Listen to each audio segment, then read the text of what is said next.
አሰላሙ አሌይኩም ወራህመቱላሂ ወበረካቱሁ። ውድና የተከበራችሁ ውድ የሰሚራ ቻናል ተከታታዮች እንዴት ናችሁ? እንዲሁም ክርስቲያን ወገኖቼ ሰላም ሰላም ብያለሁ። በያላችሁበት ሰላማችሁ ብዝት ይበልልኝ ማለት ነው። እንደተለመደው ደግሞ ዛሬ በአዲስ ቪዲዮ መጥቼ ያለው ቪዲዮ እስከ መጨረሻ እዩት። መጨረሻ ላይ ደግሞ በጣም የምትገረሙበት ነገር ታያላችሁ።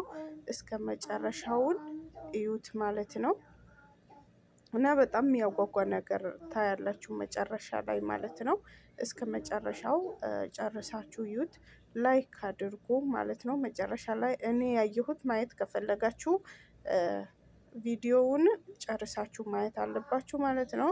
እንደዚሁም የቻናሌ አዲስ የሆናችሁ ማለት ነው ምንም ወላሂ ከእድሜያችሁ፣ ከገንዘባችሁ፣ ከጊዜያችሁ፣ ከምንም ነገራችሁ አይቀንስም እና ቪዲዮ በደረሳችሁ ሰዓት በቅንነት ማለት ነው በቅንነት እኛ ያው መቼም ታውቃላችሁ ቅን በመሆናችን ማንም አይለንም ማለት ነው፣ አንታማም። ስለዚህ ትብብር የኛም ስለሆነ ምንም የምትሆኑት ነገር የለም እና እንደምንም ብላችሁ በሞቴ ነው ምላችሁ ሰብስክራይብ አድርጉኝ፣ ላይክም አድርጉ ማለት ነው። ከቻላችሁ ሼርም አድርጉ፣ ምንም ችግር የለውማ ሼር ቢደረግ ማለት ነው። ስለዚህ ሼርም አድርጉ ከቻላችሁ ማለት ነው። እናም ወሬው አላብዛባችሁና ያው ወደ ሀሳቤ ወይም ደግሞ ከቪዲዮውን እኔ የተሰማኝን ነገር እናንተም ደግሞ በኮሜንት አስቀምጡ። እኔም ቪዲዮውን በተመለከተ ማለት የምፈልገውን ነገር ልበል ማለት ነው እና ሱብሃንአላህ አላህ ይጠብቃቸው ወንድሞቻችን። ዱንያ ልፋቱ በጣም ብዙ ነው፣ ያስለፋል። ያው መልፋትም ነው፣ እኛ ለመልፋትም ነው የተፈጠርን ማለት ነው እዚህ ዱንያ ላይ ማለት ነው። ማንኛውም ሰው ሳይለፋ ሳይጥር ሀብታም የሆነ ሰው የለም። ሁሉም የምናየው ዓለም ላይ ያለው ሀብታም በሙሉ ለአቅሙ ሰርቶ ወጥቶ ወርዶ ነው ሀብታም የሆነው ማለት ነው። ስለዚህ ሳይሰራ ሀብታም የሚኮንበት አጋጣሚ የለም። እኔ አለ ብዬ አልልም። ማንኛውም ሰው ቢሆን ሳይሰራ ሳይደክም ሳይወጣ ሳይወርድ ዝም ብሎ ሀብታም የሚሆን ሰው የለም። ግን ምናልባት አሁን ላይ ያሉ ትውልዶች ማለት ነው ቤተሰቦቻቸው ያፈሩት ሀብት ካለ ነገ ተረካቢ ሲሆኑ እነሱ በእርግጥ ሳይለፉ ሳይደክሙ ቤተሰቦቻቸው ለፍተው ደክመው ያፈሩትን ሊወርሱ ይችላሉ እንጂ በተለይ እንደኔ ማለት ነው እንደኔ ከድሃ ቤተሰብ ያደገ ሰው ማለት ነው ያው ልፋት ነው። ከጅምሩ እስከ መጨረሻው ትለፋላችሁ ማለት ነው። ሲጀመር ዱንያ የልፋትም የምትለፉበትም አገር ናት ማለት ነው። ግን ጤና ስለሰጠን ነው የምንለፋው እንጂ አናማረርም። እና የሚያሳዝነው ነገር ደግሞ ከሀገርም ተሰደን ራሱ አሁን ይሄ ስራ ያኔ ሀላስ እኔ እንዳሰብኩት ማለት ነው በቃ በመኖርም ባለመኖርም ብዬ ነው ያሰብኩት። በጣም ከባድ ነው እና ምንም ሳይመስላቸው ሀላስ ለመስራት ስለወጡ ምንም ሳይመስላቸው እንደዚህ ተንጠልጥለው እያጸዱ ነው መስኮቱን የፎቁን እንትን መስታወት እያጸዱ ነው ማለት ነው። ከላይ እንደምትመለከቱት ኮማቿ ማለት ነው እኔ 1 ሚሊየን በየቀን ቢከፈለኝ ይህን ስራ አልሰራም እያለች ነው። እናንተ ብትሆኑስ በቀን 1 ሚሊየን ሊሰጣችሁ ምን ችግር አለው? ቀደር አላህ ነው አይደል እንዴ? በቀን እኔ እሰራለሁ ምንም ጥርጥር የለውም። እኔ በበኩሌ እሰራለሁ ምንም መስሎ አይታየኝም። ለምን ብትሉ ማለት ነው ተሰቀልኩም ከቀደረብኝ መሞቴ አይቀርም፣ አልተሰቀልኩኝ ቀኔ ከደረሰ መሞቴ አይቀርም ማለት ነው። ስለዚህ እኔ ብሆን እሰራለሁ። ከችግር ምን ይገኛል? እኔ ከሚቸግረኝ ይሄ ቀላል ነገር ነው። ያው አስተማማኝም ቢሆን ነው የሚወጡት እንጂ ዝም ብሎ አይወጡም።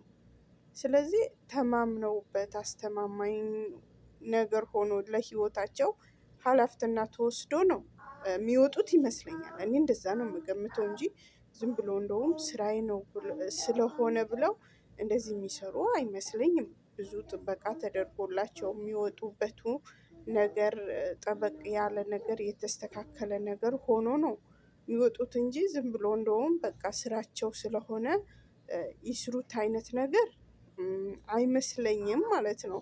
አሁን አስቡት ከላይ ሲታይ ወደ ታች በጣም ነው እንትን የሚለው እኔ ብሆን ከላይ ጨርሼ እስከመውጣ ድረስ ምወርድ ድረስ ዞርም ብዬ መሬቱን አላይም ነበረ ማለት ነው።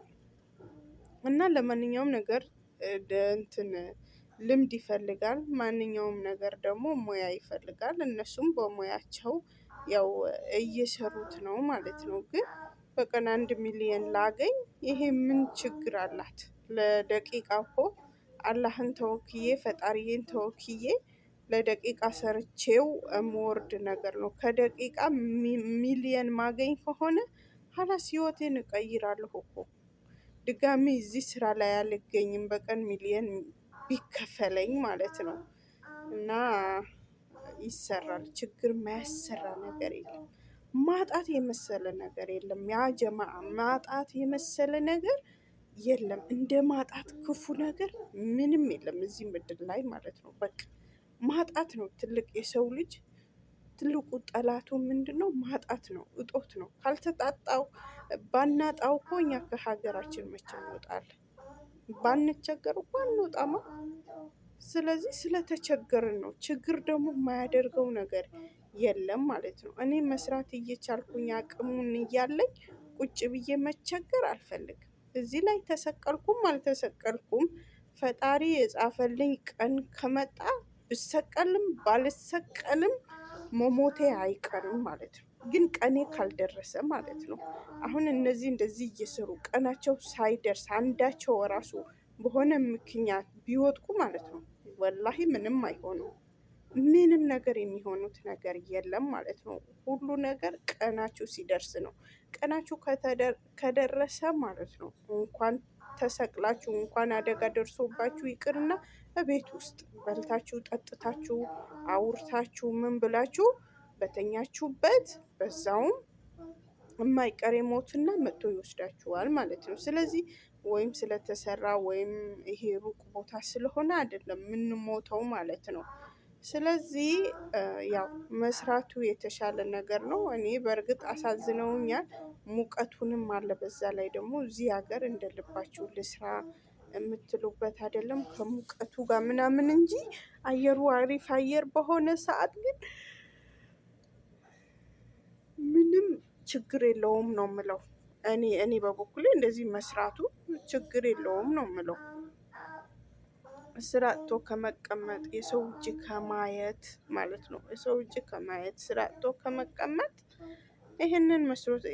ይሄንን ስራ ቢሰራ ምንም ማለት አይደለም። የትንሽ ሰዓት ነው ብዙም ሰዓት የሚወስድባቸው አይመስለኝም። መስታወት ስለሆነ በጣም ርቀት ስላለው ብዙም ቆሻሻ አይኖረውም። እና ብቻ ከባድ ነው። የዱባይ ፎቅ እንግዲህ እያጸዱ ነው ማለት ነው። ፈጣሪ ይጠብቃቸው። እኔ አሁን እየመሰለኝ ነው ብታዩ ማለት ነው። እና ማንኛውም ነገር ቢሆን ያው የመስራት የሚያስገድደን ነገር ስላለ ነው ምንሰራው። እንግዲህ ወንድሞቼ አላህ ከዚህ የተሻለ ጥሩ ርስቅ አለው። ጥሩ ርስቅ ስላለው ጥሩ ርስቅ ይስጣቸው ብዬ እመኝላቸዋለሁ። እናንተም ዱአ አድርጉላችሁ። የሚለፋ ሁሉ የሚጥር ሁሉ አላህ ከልፋቱ የልፋቱ ዋጋ ይክፈለው ብዬ ነው ምለው። ሁላችንም ቢሆን የልፋታችን ዋጋ አላህ ራሱ ይክፈለን ማለት ነው። እንደተለመደው በቀጣይ በሌላ ቪዲዮ እስከምመጣ ቸር ሰንብቱ።